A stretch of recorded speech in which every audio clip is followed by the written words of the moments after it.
Shalom, shalom. Bonsoir, peuple de Dieu. Bonsoir, enfants de Dieu. Je crois que on a pris moi temps moulaï. Oyo tokutani na bino lisusu te.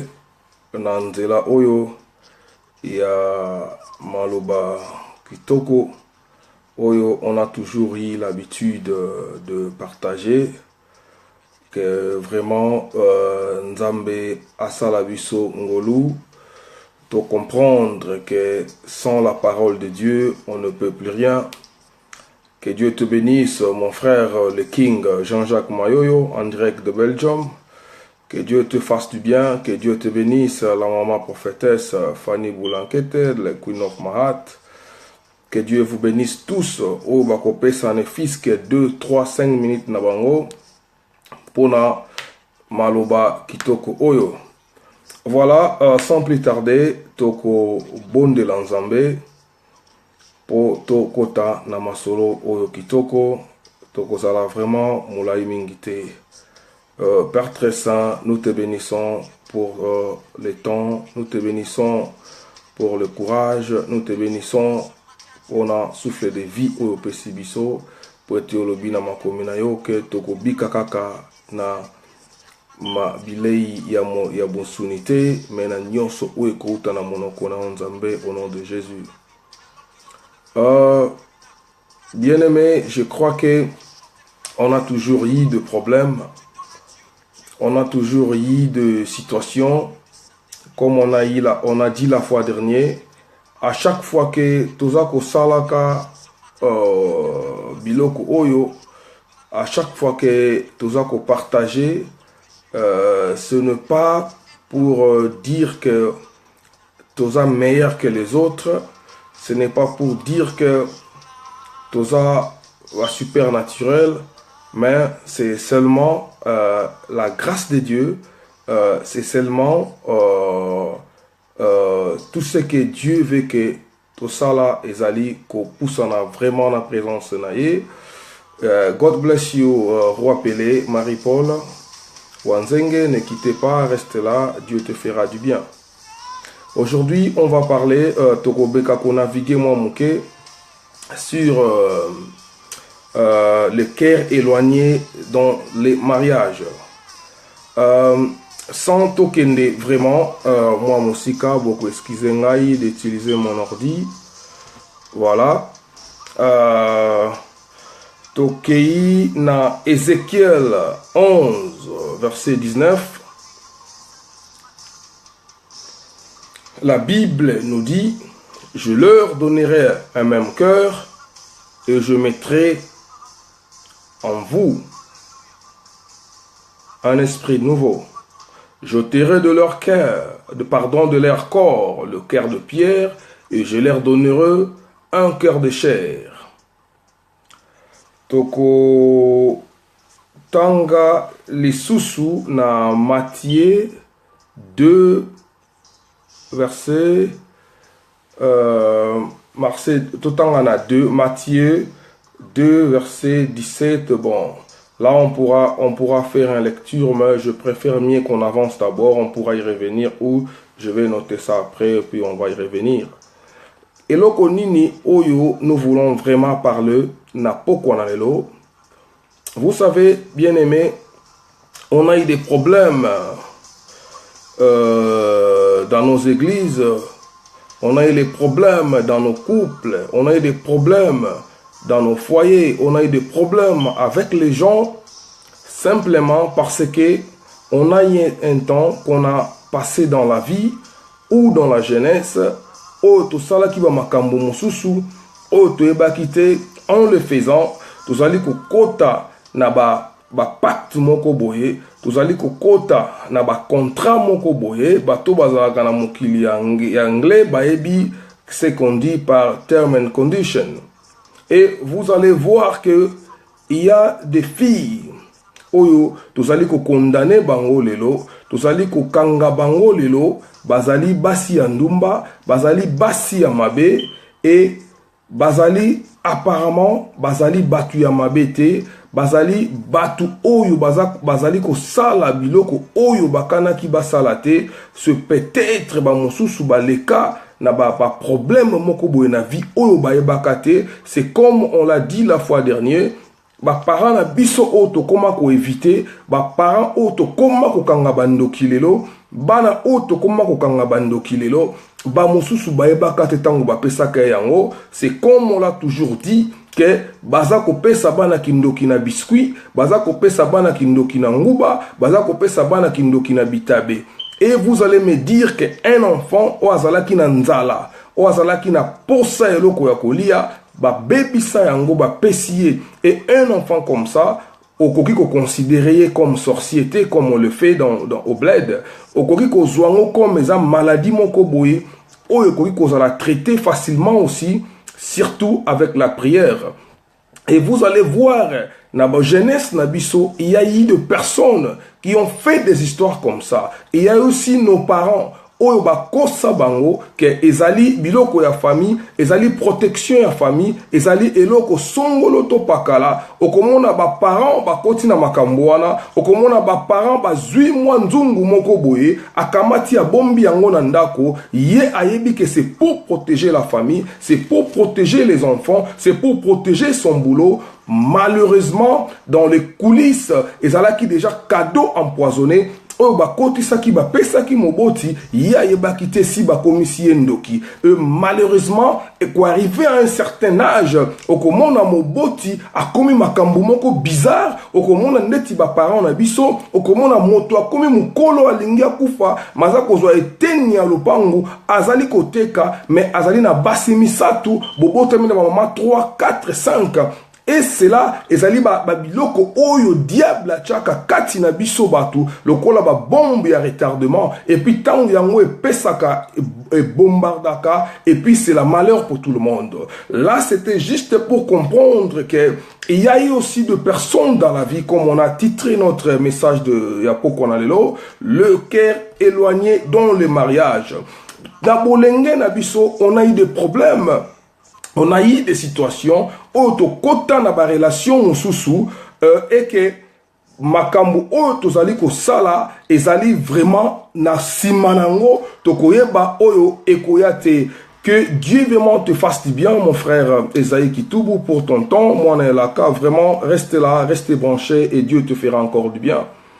Allez, voilà, et merci à tout le monde. Oba pesitan na bango, nzambe a salabino bolamu ebele pona considération pe soutien na bino na œuvre de l'Éternel.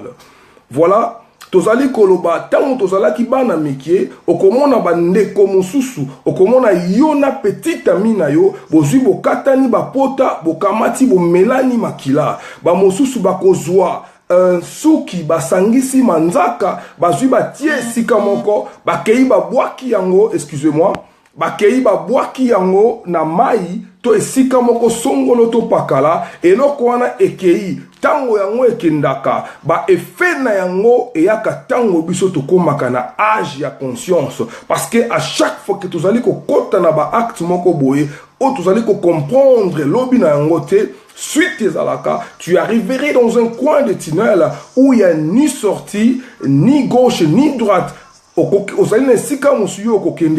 Et puis quand tu vas revenir pour oluka ozongisa makanisi na sima yo koyeba yango te. Yango wana omoni totangaki awa na Ezekiel, nzambe alobi tango bino bozali moko ole ozala na motema ya lolenge, il faut ozala na motema ya musuni. Malheureusement, les femmes, les hommes aussi, dans le mariage, ils n'ont plus le cœur de chair. Bazui motema ya libanga balata, bazali na motema ya libende, bazali koebate, ozali comme une histoire qui circule même dans des réseaux sociaux. Tu dois voir un jeune homme qui va tabasser sa femme mariée légalement devant l'État, devant les gens, jusqu'à ce que abimisi ye makila ti mwasi ya kufi oko comprendre te ezali na ba lien mosusu ya famille oza komona mama aza kobota mwana aza kosukola mwana aza koloba na ye makambo aza kosaka makambo ekokoma na temps moko mwana akomi na libala ya mobali to ya mwasi azali kose comporter na ba façon moko oyo ezali digne te na miso ya mobali na ye tom digne te na miso ya mwasi na ye et le personne ne se pose beaucoup de questions à deux fois mutu avandi asali prise de conscience il n'arrive même pas à comprendre que makambo oyo nazali komona to situation oyo nazali na yango lelo ezali suite ya problème moko nasalaka na jeunesse na ngai ekokoma trop tard bien aimé pour yo comprendre que olonaki na bas âge eloko oyo salaki sans conscience et kokoma na moment moko ekomi kosala ba fruit nango ekomi kobota yaya ezalaka na tango yo kolona nzete ekozwa 10 ans 5 ans pour savourer ba fruit na yango à deux fois ba fruit mosusu toza kolia moloni toyebi ete asi akufa azonga mabele mususu pe moloni azali aza komona aza kolakisa bino nalonaki nzete oyo na age boye nasalaki yango putango nazali kosala pa baflamand yango nde lelo boza kolia mangolo oyo yango boza kolia avocat oyo qu'est-ce que je vais dire de la bien-aimée eza na bandeko ya basi mususu oyo tango babotami bazalaka dédié to na bakinchudi tout na ba problème moko songolo pakala et que comme on attend moko mwasi akoti na libala au lieu de chercher la face de l'Éternel au lieu de se concentrer plus na makambu ya nzambe pour libala ezala protéger okomona ndeko akoti na vie ya ba boîte de nuit ndeko akoti na vie ya désordre et tu vois par na nzela wana le diable ako profiter azonga abanda ko sala ba misala na ye okomona ndenge tolobaki ba jeune bazui bakatani bapota bamelani makila babosani ke lobi na bango peut-être bakobalanaka te atako bokobalanaka un jour mais oyo bosalaki ezalaki acte moko ezalaki plus spirituel mais bino bomoni yango kaka physique et ba répercussion nango ezalaka toujours super sérieux oza komona basi mususu na kati ya ndako ya libala mais yazali kozongela mobali na ye ya bomwana ozali komona basi mususu azali soki kaka sololi na mobali na ye oyo atika kala okomona na ndako na ye kimia ekei kimia esili pourquoi bien aimé parce que il y a eu des choses oyo bino bo se prometaka il y a eu des choses oyo bino bo semaka na moment moko boye oyo bozalaka na inconscience et ozako comprendre te na nature na yo ozali moyibi te na nature na yo ozali lokuta te na nature na yo ozali mobulu te ya basi to ya mibali mais tango ba fruit wana ekobanda ba manifestation na yango oko comprendre te à deux fois okomona ndeko mwasi aza kozwa temps na Facebook juste pour chercher des petites amies ndeko mwasi akozwa temps na ba réseaux sociaux aluka kaka mobali moko ya kala oya azalaka na ye bien aimé surtout na bandeko ya basi et cela ne sert à rien au vandi na libala mais ton cœur n'est pas là ton cœur est éloigné de ton mari ton cœur est éloigné de ta femme bien aimé pourquoi parce que on a toujours eu les mauvaises habitudes de ne pas oublier. Et nous devons bien comprendre que Dieu t'envoie Sakabiso à Bossanayako une fois pour toutes. Et pourquoi Tokolanda exemple on a été Yako Bossana di Kambupe ko sauter page. Et loko nini si la kate na vinde konangai. Et loko nini oye banda ezanga suka. Yo okovandi na libala. Yo ozu engagement. Mobali ya pesi mbongo. Mobali ya vandi si bato ba liye ba meli. Mais soki mobali akei mosala yo zali ko kotisa bato mosusu na ndako raison ezali je les sens plus raison ezali nazali kokokaye te raison ezali azali romantique te raison ezali alataka bien te raison ezali akomi na kikalungu ndeti biso bato tosi tokomi na likalungu boye okomona mère akomi koluka bato baza kokanga basuki parce que il a trouvé que son ancien ami likango na ye ya kala azali toujours na système wana oya bandaka kolinga mais bien aimé attends makambu oyo salaka na 15 ans makambu oyo salaka na âge ya 20 ans bien aimé croyez-moi que ozali sous la même force te ya ko exercer power oh yo zalaka nango na âge il y a 12 ans, âge il y a 13 ans. Et ce qui est très important, il y a toujours eu des problèmes. Yango naza koloba na biso ke nyonso oyo ngai na lobaka, nyonso oyo to partageaka, ezalaka te parce que nazali saint, parce que nazali parfait, na lobaka ngo tous les jours. C'est aussi pour nga moko pena mi pesa leçon. Ezali pour nga moko pena zala na kati ya exemple wana. Mutu nyonso tozana ba défaut na biso. Mais ce qui est très important, kozalaka na prise ya conscience yaya. Ovandi pe otali olobi non. Est-ce que mobali oyo zali kolanda yo komi ko pesa na ka ba rendez-vous na ye na ba hotel, yo komi ko pesa ka ba rendez-vous na bisika o ya musika, mais ya kotika mwasi na ye na ndako akei epai na yo, yo po kotika mwa wali ni mobali na yo na ndako okei bokutani bosali ba même makambo o bozala ko sala 10 ans, 5 ans, 20 ans passé, et tango mutu na mutu akozonga na destination na ye okomona makanisi na ye ekomi perturbé, omona kimia na ndako na ye ezali susu te. Yango wana ndeko na ngai naza ko conseiller biso boye, à des fois ce n'est pas important ya kozongisa ba relation mususu o esi eleka nango yaya leloko nyonso esilaka oyo bobandaki na ye soki yende moto azalaki partenaire ya vie na yo nzambe alingaki asala bozala ensemble, soki bozalaki ensemble te, car la Bible le dit oyo nzambe asangisi moto na mokili akoki kokabola te. Et bien aimé, pourquoi osa toujours kokiyo moko koluka kokabola oyo nzambe asangisi? Nalingi na interpeller pourquoi na lelo, nalingi o comprendre que il faut to cesser na babiloko oyo, il faut to tika babiloko o bien aimé. Ozalaka na relation moko ya kala, il fallait o réfléchir 10 000 fois avant ozwa engagement ya sika. Yo o réfléchir vite fait, yo olandi peut-être bozui, yo olandi peut-être tendance, yo olandi peut-être bozui ya ndeko mwasi ndeko mobali obalani na ye. Après un moment biloko ya mokili ekokende. Yango tolobaki la fois dernière ndeko na ngai, vanité de vanité, mutuka oyo kodondo nango ezali ememaka poubelle na bandako ya batu mosusu, elamba oyo kodondo nango ezali serpillère na ndako ya mutu mosusu, mbongo oyo ozali kodondwa, ozali konyokola batu, ozali kofinga batu, ozali manquer batu du respect. Tu n'as plus le respect aux gens parce que ozali na compte bancaire bombé. Bien aimé, mbongo wana ezali mbongo ya nguba na ndako ya mutu mosusu. Na lingi na rappeler ondeko na ngai, mutuka oza kodondwa nango ezali mutuka oyo ba mosusu bakendaka na kotika bana na classe. Soki alinga bima ba place oyo yaka kodondwa azuli bende ya makasi oyo eleki wana na motuya. Il faut to comprendre que bien aimé, nyonso tozali kosala na mokili, l'homme en fait les projets, c'est l'Éternel qui a le dernier mot, bien aimé. Tu dois comprendre toujours, nous devons vivre dans la sainteté, nous devons chercher à vivre droit. Tout ça là qui va erreur passée, comme dit nos frères arabes, ce qui m'ont sali erreur mbale à liboso, ça se comprend, mais ce qui va être kosa mbale mi balé, to mi kosi mbale mi balé, o mi kosite, tu l'as fait la volonté na yo moko. On a lingi na benga yo ndeko mwasi, na lingi na benga yo ndeko mobali, o comprendre que biso nyonso tozali ko kota na ba désordre oyo, tozali ko kota na ba trouble oyo, parce que tozali ko bossa na façon nini oyo il faut to tambusa bomo ina biso, tozali ko bossa na façon nini oyo faut to mener vie na biso vis-à-vis des gens, vis-à-vis de l'Éternel, car la Bible yango moko eza koloba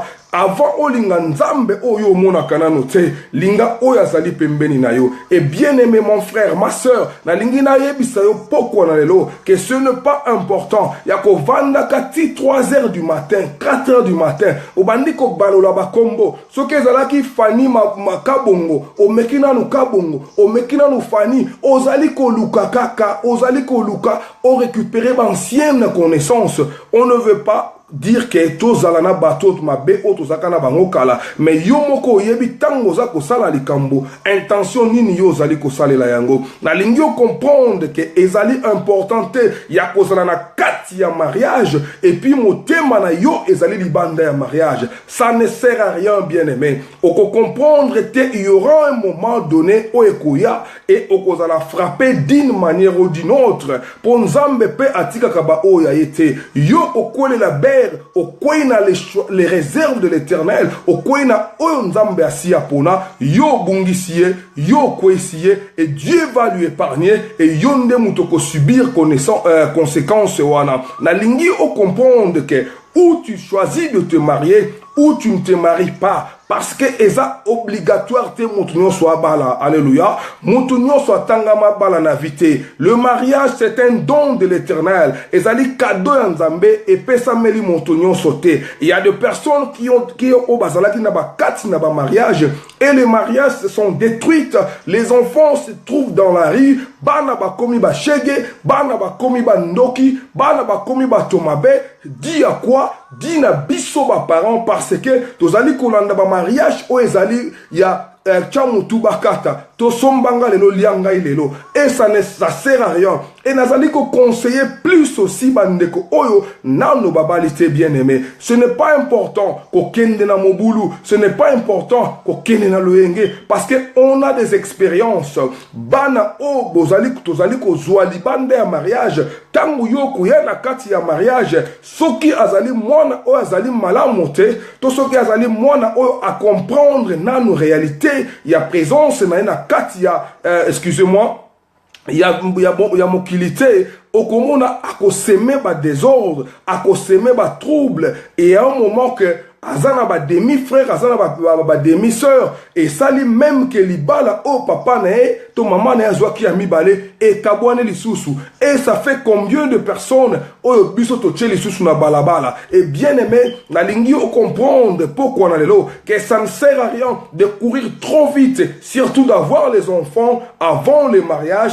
ou avoir les enfants hors le mariage parce que ekoya na moment moko oyo kobala okomona ke bana oya yo moko ba komeli lokola libaku okomona ke mama alobi na lingi bana oyo te à des fois tout ça ko condamner basi mususu mais ce sont aussi nos enfants qui ont de mauvais comportements ce sont aussi nos enfants qui sont intoxiqués na ba parents na bango to mama to papa oya zali ensemble na libala wana lisusu te aza ko intoxiquer koloba makambo o ezali ko troubler vie à mwana et na lingi otambola vraiment na keba o comprendre que nyonso o to sala kana se nzamba ko épargner molimo na yo mais nzoto na yo quand même il faut foutre à prix parce que to benga kaele juste pour rien te azali juste juge excusez-moi. On comprendre qu'il y aura un moment, tu dois comprendre, tu dois revenir à Dieu. Parce que c'est kaka kati na nzambe ndeko comprendre makambo oya boye. Kaka kati na nzambe avec ma petite voix super confidentielle na yebi ke nzambe nde akosa la grâce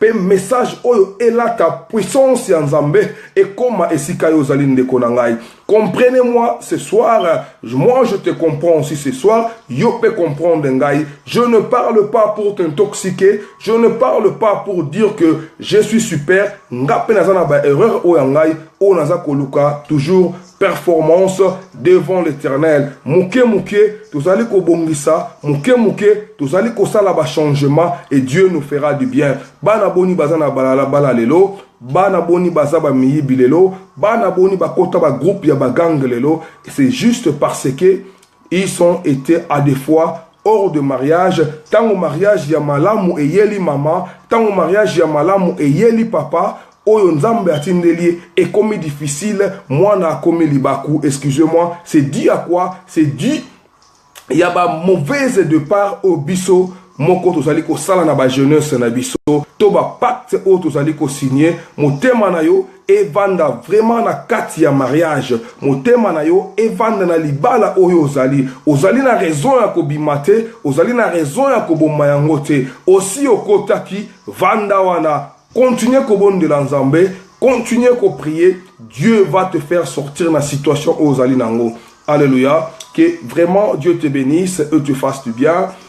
N'hésitez pas vraiment à partager ma vidéo oyo en quantité et montunyo so oyo vraiment azali na problème to besoin de prière to lisungi moko boye ko talangai oyo yebaki ngai lobité. Fais confiance à Dieu et Dieu te fera du bien. Nzamba okitate po assembelela yo, nzamba okitate po asimba yo, ngana ko iko sambelela yo te, ngana ko iko changer vie na yo te, po nazali pe moto lokola yo, mais nakoki ko encourager yo main dans la main, nakoki ko encourager yo dans des jeûnes et dans des prières, to bondela elongo po nzambe ape sa solution. Excusez-moi, pour solution et outara kaka seulement et pas en Nzambe. Que Dieu te bénisse, bien-aimé. Et aux la soirée malamo, je crois que tu es belé bami tungi samaki. Pourquoi beaucoup de jours comme ça, tout mon anité, c'est comme je vous ai toujours dit. Toyaka koloba pona ko flatter batute, toyaka koloba pona ko se faire des stars, toyaka koloba seulement si Dieu te met à cœur de quoi parler, de quoi partager avec frères, entre frères et sœurs. Et voilà, Ndeto, Telemaka, Awa, Ezali, Esengote, Ezali, Pona eloko mon côté, Ezali seulement pour le Kumu Ezonga et Païa Nzambe. Nzambe a pambola yo. N'oubliez pas de partager vidéo yo. N'oubliez pas n'oubliez pas si vous comprenez que est choqué au message oyo, au kolimbi sangai, zali maluba Nzambe, je n'ai pas de choix. Na koloba yango modèle oyango ekoyela. Et que ça là yo bola mutango ko comprendre que nazala qui n'a raison. Que Dieu te bénisse Nathan yo, que Dieu te bénisse encore et encore pour partager message oyo, que Dieu te bénisse pour sala commentaire place oyo moni ezangi obakisi parce que tous allez tous dans l'apprentissage dans nabilanga yankolo nzambe apambola yo azalana yo tobondeli lisusu. Père très saint, nous te bénissons pour ce moment super merveilleux devant ta présence, ô Dieu Tout-Puissant. N'apprécions merci Nzambe parce que yo zalaki ebandeli ya partage oyo pe okomina biso na suka. Nzambe yo lobi sikami baleto misato basangani yo zali katina bango. Être Dieu Tout-Puissant, toi qui sondes le cœur, toi qui sondes le rein, Nzambe sala ete maloba oyo ezwa esika na mitema ya bato au nom de Jésus. Amen. Que Dieu te bénisse, que Dieu bénisse encore et encore la RD Congo et Loko Makasi Mboka Nangai. Nzambe apambola yo vraiment ya mingi ponatana yo. Je crois que tokoloba lisusu, tokosolola lisusu, nazako sambela vraiment pe ko senga na yo ozwa courage au téléma car tant yasuka ezali ko approcher, tous allez vraiment ko avancer vers la fin du temps, bima la distraction. Comprendre la réalité des choses. On a parlé na motema eux ezali éloigné, fais un choix pour lobby osanga félicité. Que Dieu te bénisse. Bonne soirée na bisonyonso et que Dieu bénisse encore la RD Congo Mboka Nangai et Loko Makasi au nom de Jésus tokutane. God bless you all.